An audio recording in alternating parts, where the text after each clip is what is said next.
Amados, nós vamos meditar agora à noite no Salmo de número 139.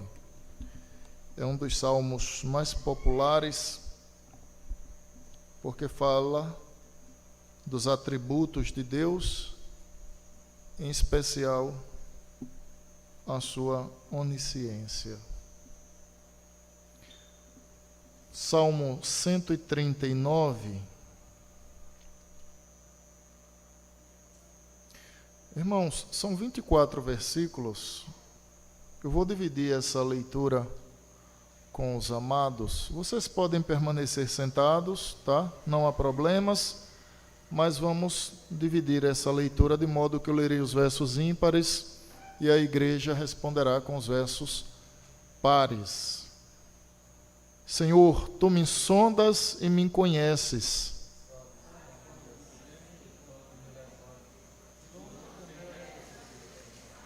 Esquadrinhas o meu andar e o meu deitar, e conheces todos os meus caminhos.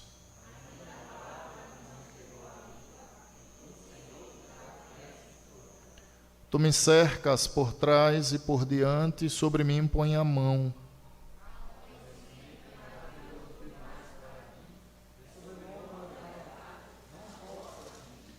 Para onde me ausentarei do teu espírito? Para onde fugirei da tua face?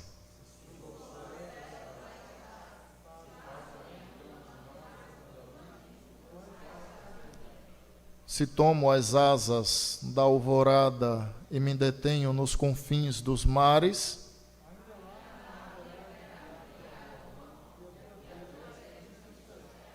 se eu digo, as trevas com efeito me encobrirão, e a luz ao redor de mim se fará noite,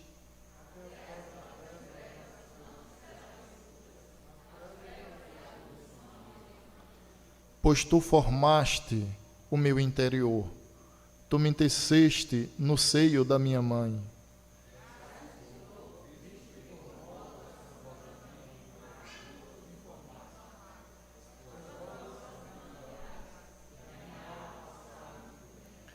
Os meus ossos não te foram encobertos, quando no oculto fui formado e entretecido, como nas profundezas da terra.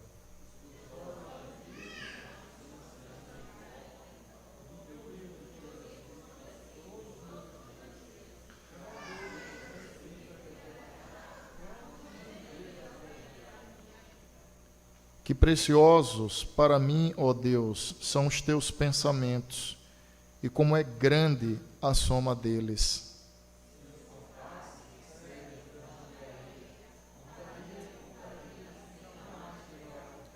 Tomara, ó Deus, desses cabo do perverso, apartai-vos, pois, de mim, homens de sangue.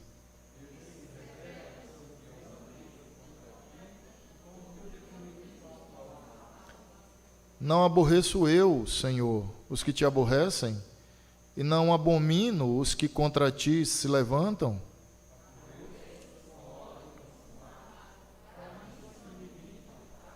Sonda-me, ó Deus, e conhece o meu coração, prova-me e conhece os meus pensamentos.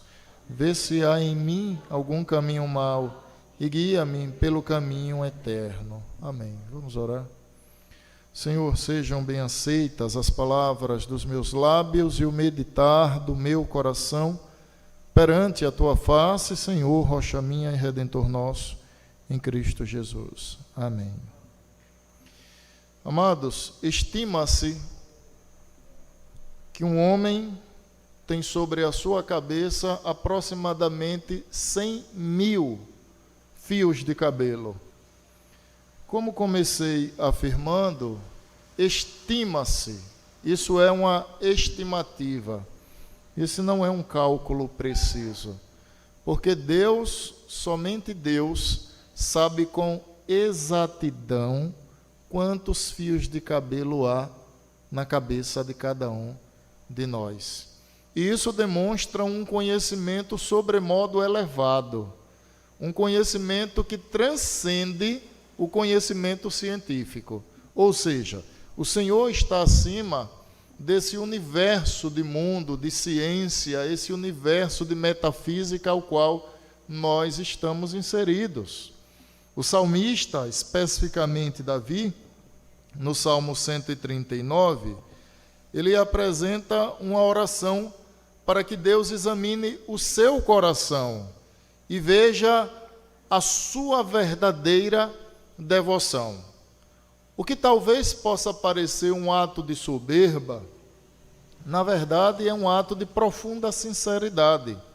É óbvio que Davi era um homem pecador, injusto, desleal, que cometeu inúmeras injustiças. Naturalmente que era, mas o que está sendo tratado aqui não é um mérito para a salvação. A intenção dele não é afirmar que é bom, que merece algo da parte de Deus, mas através de um coração que busca a sinceridade perante o Senhor, ele, nessa oração, aponta em um sentido de que o Senhor o sonde, para que veja nele aquilo que precisa ser tratado. E a partir daí, como afirma o verso de número 24, o guie pelo caminho da eternidade. Ou seja, há uma disposição profunda aqui de se adequar à vontade de Deus, de abrir mão do seu eu, abrir mão dos seus interesses pessoais, para que Deus, passo a passo, vá trabalhando em sua vida, a fim de que ele se aproxime ou se assemelhe ao caráter do Messias, o seu Salvador, em quem ele cria. Então, esse salmo, amados irmãos, ele não apresenta exatamente um contexto claro, mas ao que tudo parece, ele se assemelha a um juízo em uma corte, em uma avaliação sobre o próprio Davi, onde ele olha então para os méritos que estão em Deus, sobretudo os seus atributos, pois nós vamos perceber no Salmo a onisciência, a onipresença e a onipotência do Senhor. Ou seja, 3 atributos incomunicáveis. O que é que significa? São 3 características que somente o Senhor possui e que ele não comunicou a absolutamente ninguém.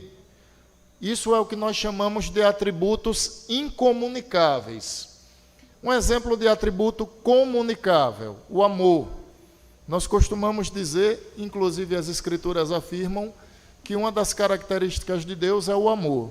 Ora, esse é um atributo que ele comunicou. Nós conseguimos amar uns aos outros. Óbvio, todo amor emana de Deus, todo amor nasce de Deus. Tiago disse que Deus é o Pai das luzes, e que toda bondade, todo dom perfeito procedem de quem? De Deus. Então, a generosidade, nós conseguimos ser generosos uns com os outros, nós conseguimos agir com amor uns com os outros.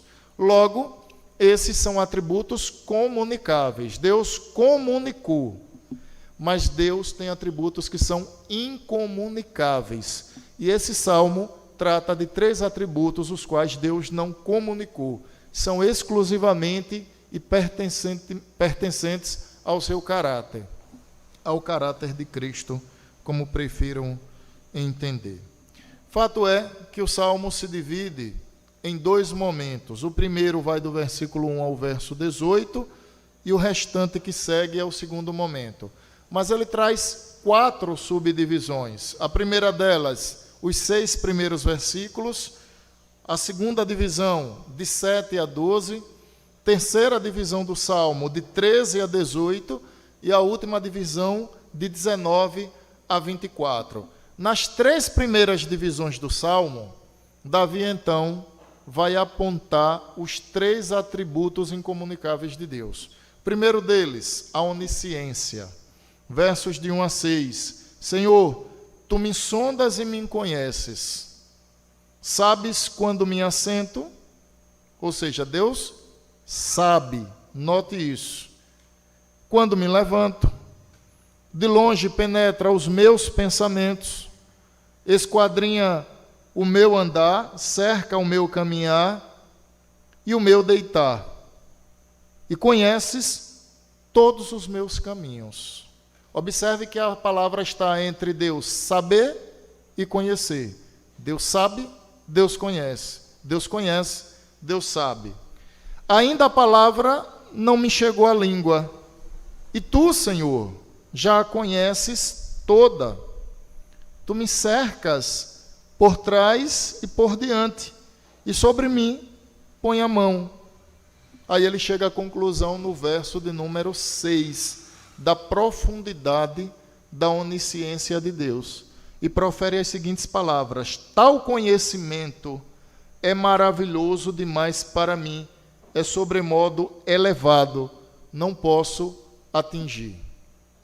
O que o salmista está apontando aqui, irmãos, é o atributo da onisciência. Deus é onividente, mas não toma a palavra onividente naquela perspectiva que se tem por aí de vidente, de muitas vezes pessoas que agem com charlatanismo. Onividente no sentido que o Senhor sabe todas as coisas, não apenas tudo que diz respeito à ciência, mas observe que Davi está apontando para dentro de si.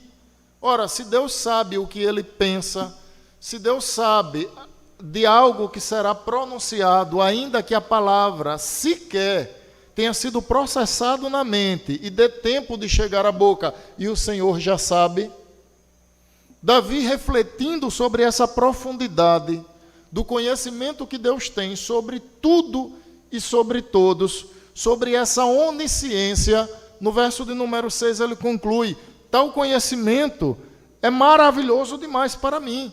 É como se ele estivesse dizendo: Deus me conhece mais do que eu conheço a mim mesmo. É o que ele está dizendo. É sobremodo elevado. Eu não posso alcançar. É aquela ideia, irmãos, que eu costumo dizer, de que Deus é um ser infinito e o homem é um ser finito. O homem não conhece a Deus em sua totalidade, conhece ao Senhor até o ponto que ele permitiu se revelar. Ah, pastor, e alguém não pode conhecer a Deus em sua totalidade? Não, só ele mesmo. Só quem conhece a Deus em sua totalidade é o Pai, o Filho e o Espírito Santo. Somente. Ah, mas se eu estudar, se eu dedicar toda a minha vida ao conhecimento sobre Deus, eu não tenho como conhecê-lo em sua totalidade? Não. A resposta é objetiva. E para dar uma ilustração que eu gosto muito de usar, vocês vão entender o que eu quero dizer. Imaginem os oceanos. E agora imagine comportar todas as águas dos oceanos em um copo d'água. Fazendo uma analogia, é como se o conhecimento sobre Deus fosse os oceanos. Pacífico, Índico, Atlântico, e a nossa mente fosse um copo d'água. Como você vai conter um oceano? Estou citando estou sendo gentil, dentro de um copo d'água. Ou seja, é absolutamente impossível. Davi diz: tal conhecimento é maravilhoso demais para mim, eu não posso alcançá-lo. Ou seja, a sua capacidade intelectual não acompanha o conhecimento da onisciência de Deus. Em outras palavras, o Senhor sabe absolutamente tudo. E nada há que o Senhor não conheça. Aproveitando para aplicar, irmãos, isso deve trazer ao nosso coração temor, reverência. Porque vejam só, se Deus nos sonda, se Ele nos conhece, se antes que haja tempo de uma palavra processada na mente chegar à nossa boca, o Senhor já sabe o que é. Isso implica em dizer duas coisas. Primeiro, que Deus nos conhece mais que nós conhecemos a nós mesmos. Se você acha que você se conhece, eu quero te dizer que você não se conhece coisa nenhuma. Quem conhece você é Deus. você não se conhece. Quem conhece você é Deus. Ele o conhece.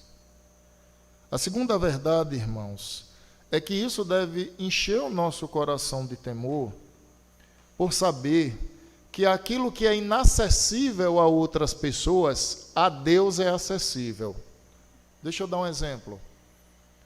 Se porventura a minha mente for nutrida de maus pensamentos, de pecaminosidade, de lascívia, todo tipo de pecado, isso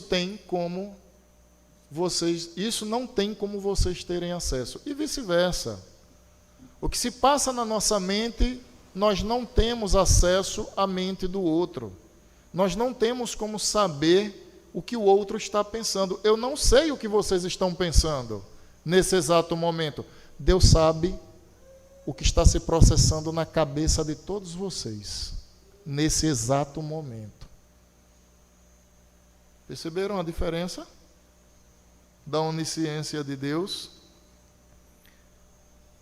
Em outras palavras, isso me faz lembrar aquela palavra que Jesus falou aos fariseus, dizendo a eles: vocês se preocupam com o exterior do copo e do prato, mas por dentro está sujo de rapina. Note que Jesus estava vendo os fariseus a partir do seu interior, porque o exterior deles era elogiado pelos homens. No entanto, o seu interior era visto pelo próprio Deus na pessoa de quem? De Jesus Cristo. Jesus Cristo enxergava eles a partir do interior. E aí, irmãos, nós precisamos ter esse cuidado de ter uma mente cristã, de rogar a Deus um coração que dia a dia, passo a passo, se assemelhe ao coração ou à mente do Senhor Jesus Cristo. Em outras palavras, o cristianismo ele não deve ser vivido apenas a partir daquilo que nós apresentamos às pessoas, aquilo que elas veem sobre nós, mas a partir do nosso interior. Essa verdade nos ensina isso. Precisamos ter muito cuidado e muito zelo. Salomão escreveu lá em Provérbios: cuidado com o que você pensa, porque o que você pensa vai dirigir a sua vida. Estou parafraseando o texto. Deus nos vê a partir do nosso interior, porque Ele nos sonda e Ele nos conhece. Nós estamos em um culto, em uma liturgia, nós calculamos os textos, as leituras. Você chegou a esse culto hoje sem saber as palavras que seriam pronunciadas nas orações, não foi? Deus já sabia, palavra por palavra, que seria pronunciada na oração do presbítero Davi, do presbítero Amós, de Ruth, e até as orações que ainda faremos, as orações que farei, que ainda não calculei em minha mente, e as palavras que pronunciarei, o Senhor já sabe o que será dito. O que é que nos resta diante disso? A semelhança de Davi dizer: tal conhecimento é maravilhoso demais para mim, eu não tenho como alcançá-lo. O que nos cabe é humildemente olhar para o Senhor e dizer: muito obrigado por Cristo Jesus, porque apesar das minhas mazelas, Ele pagou o preço da minha salvação. Essa, irmãos, é a primeira lição que quero trazer. A segunda, versos de 7 a 12. Davi fala sobre a onipresença de Deus. Agora ele quer dizer que Deus é onipresente, Deus está presente.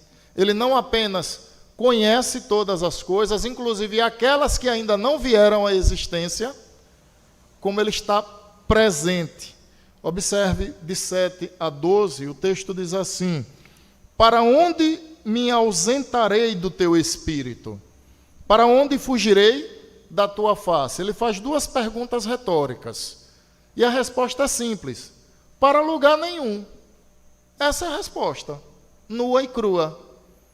Qual é a resposta da primeira pergunta do verso 7? Para onde me ausentarei do teu espírito? Resposta: lugar nenhum. Não tem como se ausentar do Espírito de Deus.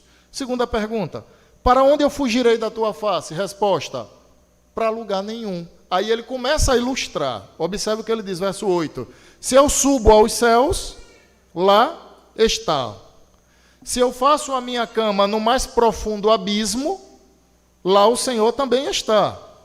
Observe a ideia vertical. Para cima, eu vou para o céu. Deus está lá. Então eu não tenho como me ausentar da presença dele. Se a minha cama está no mais profundo abismo, ali está presente o Senhor. Vertical, não tem como fugir da sua presença. Observe agora ele olhar a partir de um ângulo horizontal. Verso 9. Se tomo as asas da alvorada e me detenho nos confins dos mares, ou seja, lembra aquela ideia de diante da praia, você olha para o mar e você não enxerga o infinito? Hoje nós sabemos que se pegarmos aqui um navio na costa brasileira e tomarmos uma linha reta, vamos sair no continente africano. Mas naquela ocasião não se sabia. Então se chegava à beira da praia, olhava ao mar e não via o infinito. Aliás, não via o finito. E se chegava à seguinte conclusão: será que não tem fim esse negócio? Então nós precisamos enxergar a leitura do texto a partir do ângulo daqueles irmãos. Então, na perspectiva deles, o que é que eles pensavam? Que o mar tinha uma infinitude. Então ele está dizendo, se eu tomo as asas da alvorada, e olha lá para onde é que ele vai agora, verso de número 9. E me detenho nos confins dos mares. A pergunta é, onde estão os confins dos mares? Para ele, o mar não tinha fim. O que ele está dizendo agora é em uma perspectiva horizontal. Ou seja, eu tomo as asas da alvorada e vou até o fim dos mares. Ele falou numa perspectiva vertical. No céu o Senhor está. No mais profundo abismo também está. Se eu tomar as asas da alvorada e for até os confins dos mares, lá o Senhor estará. Sabe o que é que ele está dizendo nos versículos 8 e 9? Deus está em todas as partes porque Ele é onipresente. Não é que Deus está contido em um objeto, irmãos, mas é que o Senhor está presente. É o que Davi está dizendo. Verso de número 10. Ainda lá me haverá de guiar a sua mão, e a tua destra me susterá. Se eu digo, olha agora outra ilustração, as trevas com efeito me encobrirão, e a luz ao redor de mim se fará noite. O que é que Davi quer dizer? O escuro é um lugar de esconderijo. Davi está dizendo no verso de número 11, as trevas com efeito me encobrirão, ou seja, ele está em meio ao escuro e não à luz.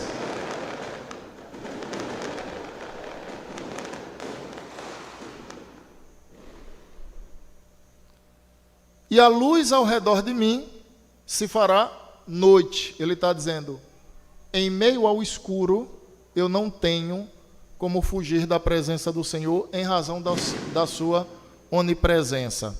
Agora veja o que ele diz no verso de número 12 para explicar a razão. Ele diz assim, até as próprias trevas não te serão escuras, as trevas e a luz são a mesma coisa. A pergunta é, por que treva e luz para Deus é a mesma coisa?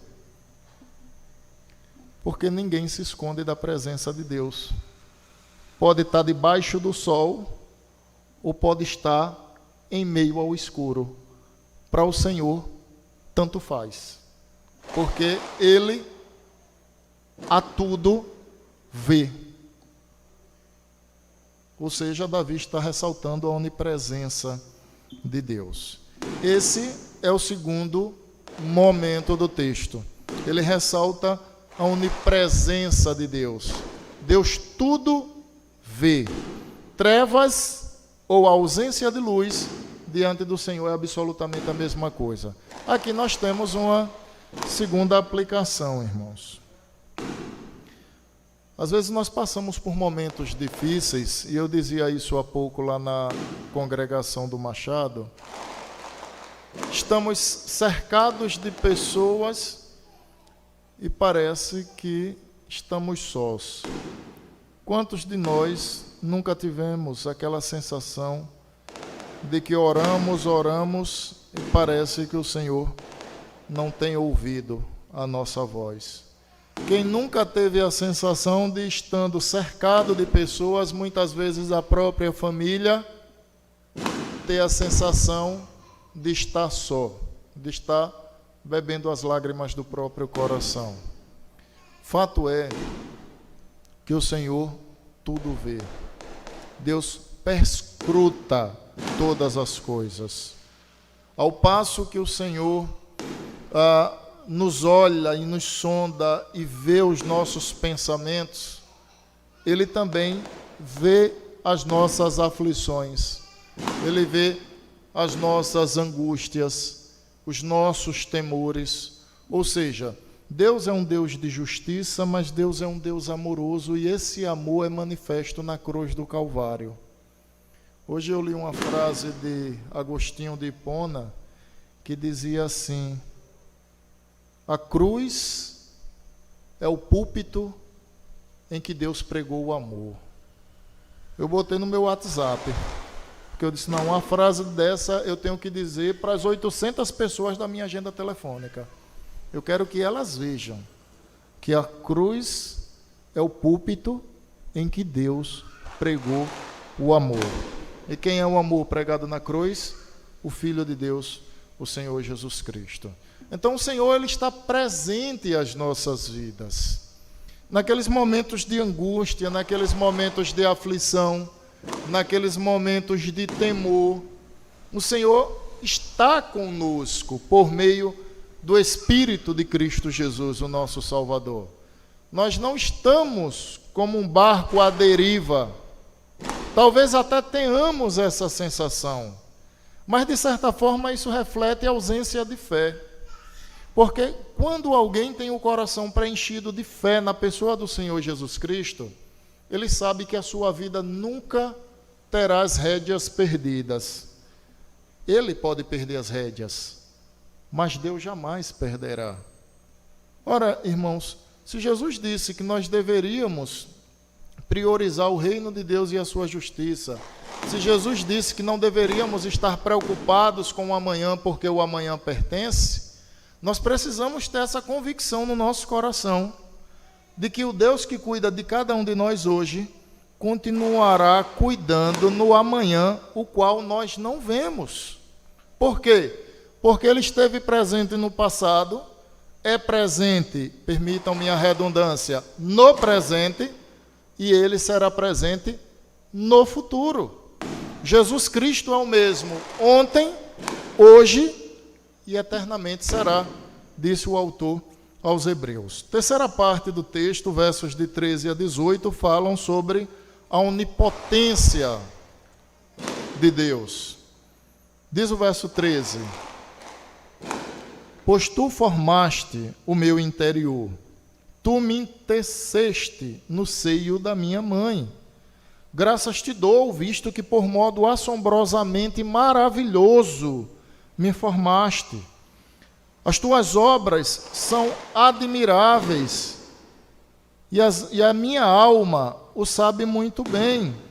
Os meus ossos não te foram encobertos, quando no oculto fui formado e entretecido como nas profundezas da terra. Os teus olhos me viram, a substância ainda informe. Eu não tinha forma, mas o Senhor já me via. E no teu livro foram escritos todos os meus dias, cada um deles escrito e determinado, quando nenhum deles havia ainda. verso de número 17 e 18. Que preciosos para mim, ó Deus, são os teus pensamentos, e como é grande a soma deles. Se os contasse, excedem os grãos de areia. Contaria, sem jamais chegar ao fim. Nessa terceira parte, que ele fala sobre a onipotência de Deus, note que ele está apontando para esse poder criacional do Senhor, ou seja, ele está olhando para si mesmo e usa a sua vida como exemplo de feitura divina. Deus criou o salmista, Deus viu o salmista ainda quando ele não tinha forma. É Gautran, né? O nome do médico que enxerga o sexo da criança aqui em Aracaju. E todos nós ficamos admirados com a sua capacidade profissional de ainda nos primeiros meses detectar o sexo da criança, se menina, se menino. É admirável. O que nós não diríamos de um Deus que vê o homem quando esse homem não tem forma alguma?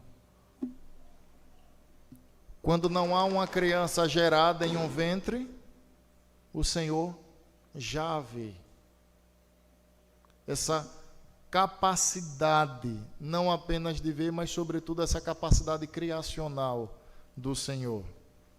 Mas, irmãos, eu quero chamar a atenção para o verso de número 16, que é o verso que eu comecei a introduzir esse assunto na terceira parte do Salmo.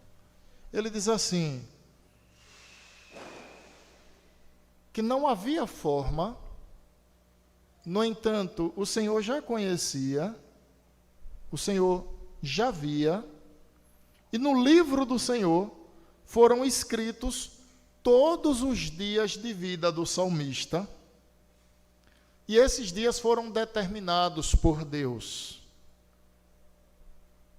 quando nenhum deles, ou seja, nenhum desses dias existia.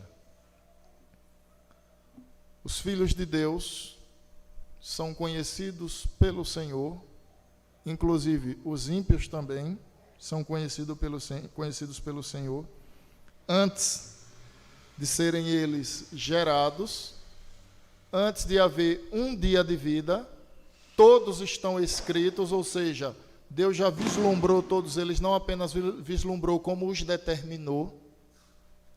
Não há como fugir disso.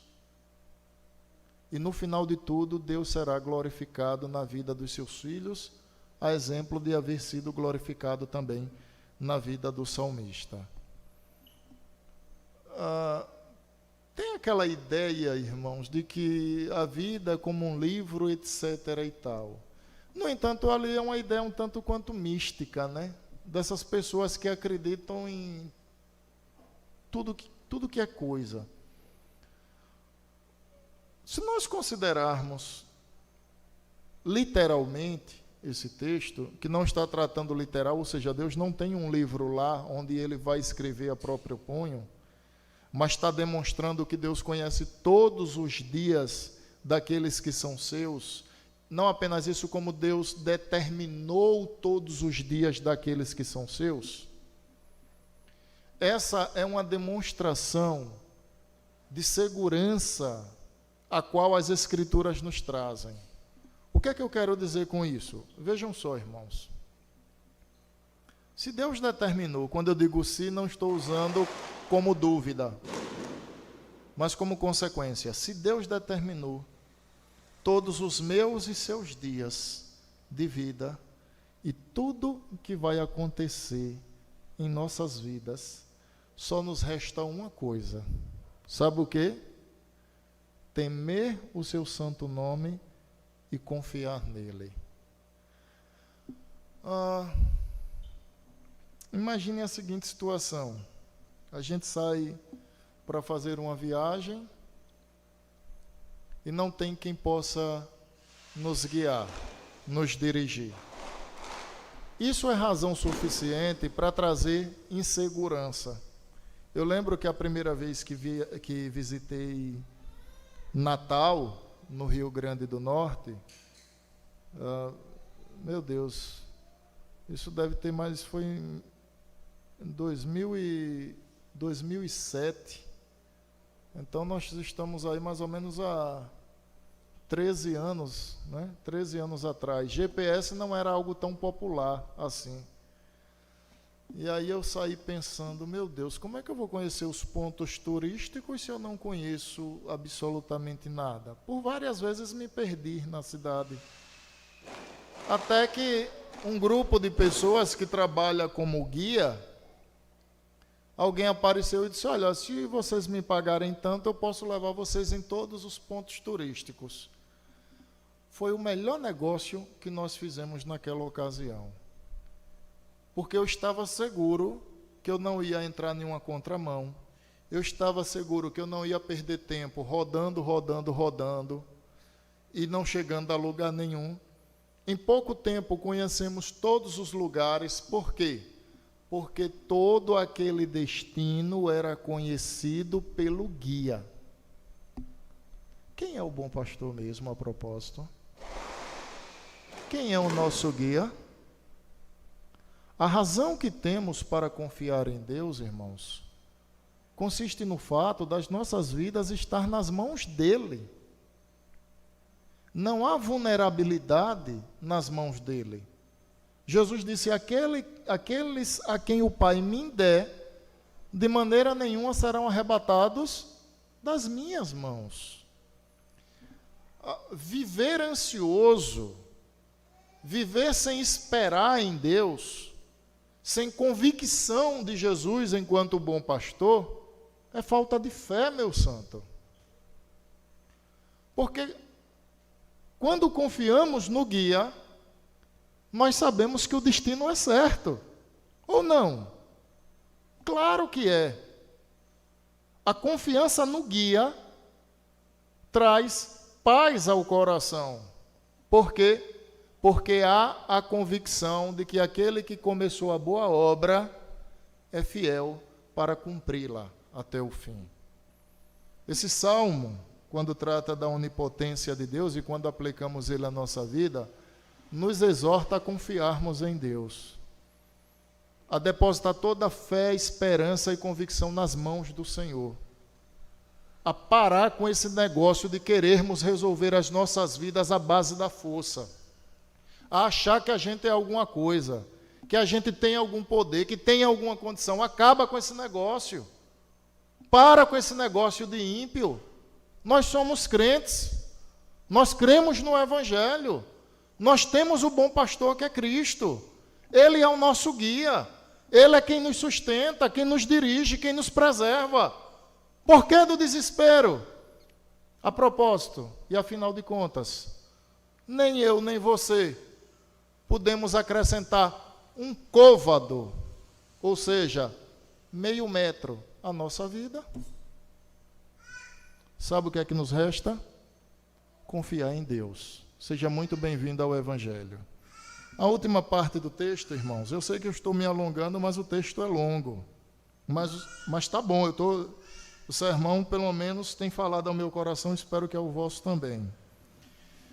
Última parte do texto fala sobre o apelo que Davi faz, portanto, ao Senhor. Versículos de 19 a 24. Ele diz assim: tomara, ó Deus, desses cabo do perverso. Apartai-vos, pois, de mim, homens de sangue. Eles se rebelam insidiosamente contra ti, e como teus inimigos falam malícia. Não aborreço eu, Senhor, os que te aborrecem? E não abomino os que contra ti se levantam? Aborreço-os com ódio consumado. Para mim são inimigos de fato. Davi está dizendo: Senhor, quando eu olho os ímpios, me falta paciência, porque eles insidiosamente agem contra o Senhor. Mas aqui há um contraste entre a longanimidade de Deus e a impaciência de Davi no que diz respeito aos ímpios. Por quê? Porque Davi está tratando aqui de uma situação relacionada aos inimigos de Deus. E observem que no texto fica evidente que aqueles que são inimigos de Deus são constituídos inimigos de Davi. Aqui de per se a gente já tem uma lição clara. A carne, o mundo e o diabo são meus e seus inimigos. Se você tem associação com esses três, você está fazendo de Deus seu inimigo. Que fique logo claro. Não ameis o mundo, nem as coisas que há no mundo. Se alguém ama o mundo, o amor do Pai não está nele. A Bíblia diz que Satanás é o inimigo das nossas almas. E a carne é o maior inimigo que nós temos, porque esse está dentro de nós.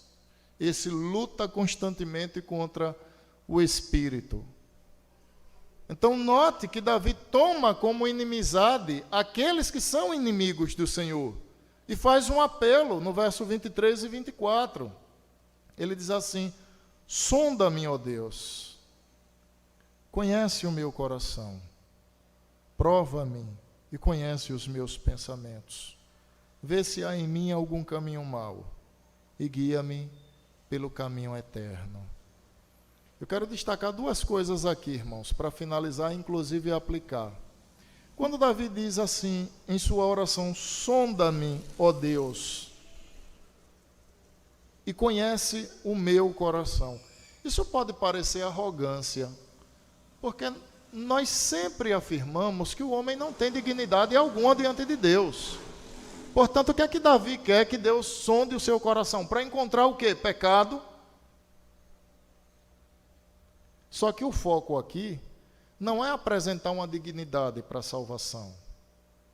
O foco aqui é de uma oração sincera, que pede a Deus que lhe sonde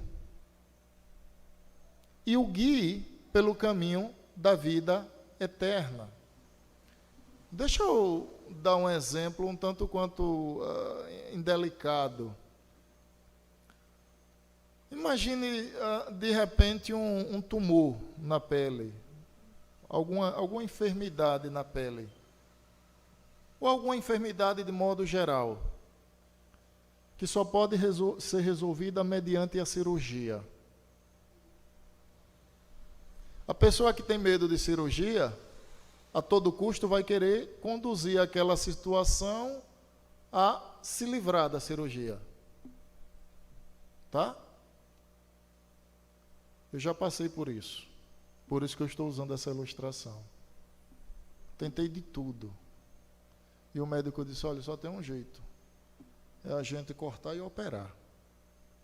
E eu disse, doutor, já que só tem um jeito, então vamos resolver. Vem agora para a ideia de Davi. Quando Davi diz, sonda o meu coração e me conhece, ele não está sendo arrogante. Ele está dizendo, Senhor, em meio à minha oração, sinceramente, veja o que há em mim que tem desagradado ao Senhor. E me guie pelo caminho eterno. Então não há arrogância nas palavras dele, mas as palavras dele fazem sobressair a pessoa bendita do Messias, ou a pessoa bendita de Cristo Jesus.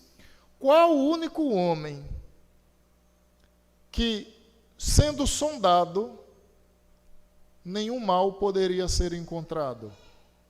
Somente Jesus Cristo. Somente Cristo Jesus. Qual o único homem que foi tentado e não havia a mínima possibilidade de cair em pecado? Só Cristo Jesus. Então, Davi, ele é um tipo de Cristo. Ele é uma sombra de alguém maior. De quem? De Cristo Jesus. Por isso que a Bíblia diz que Davi foi um homem segundo o coração de Deus, tá? Mas segundo o coração de Deus como? Se Davi, permitam-me a palavra, era nó cego. Se Davi deu muito trabalho, como é que Davi era um homem segundo o coração de Deus? Se considerarmos que Davi era uma sombra de Cristo, o reinado de Davi simbolizava o reinado eterno de Cristo. Aí nós temos finalmente então um homem que de fato aponta para um reinado eterno, a saber, o reinado de Cristo, a exemplo do que fala o Salmo 132. Irmãos amados, para encerrar, aplicar e encerrar finalmente, nessa última parte, nós percebemos um apelo sincero em uma oração.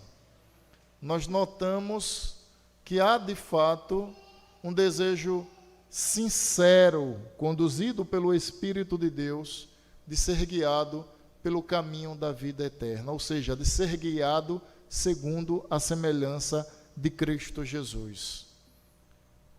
Nós também precisamos ter isso em mente. Precisamos lembrar que as nossas orações precisam ser sinceras. Quantos pecados a gente confessa que no fundo não estamos arrependidos? Quantas coisas dizemos a Deus que pararemos de fazê-lo e não abandonamos? Quantas vezes que nós fazemos planos para uma vida mais santa e não conseguimos cumprir? Percebem? As nossas orações, muitas vezes, elas também não são sinceras. Nós é que não nos damos conta disso. O pedido de um Deus que sonde e guie é um pedido plenamente lícito. Em outras palavras, a nossa oração deve ser: Senhor, olha para dentro de mim. Eu sei que há muita coisa que te desagrada. Retire de mim aquilo que os teus olhos têm reprovado e guie-me segundo o caráter do teu Filho Jesus Cristo. Amém.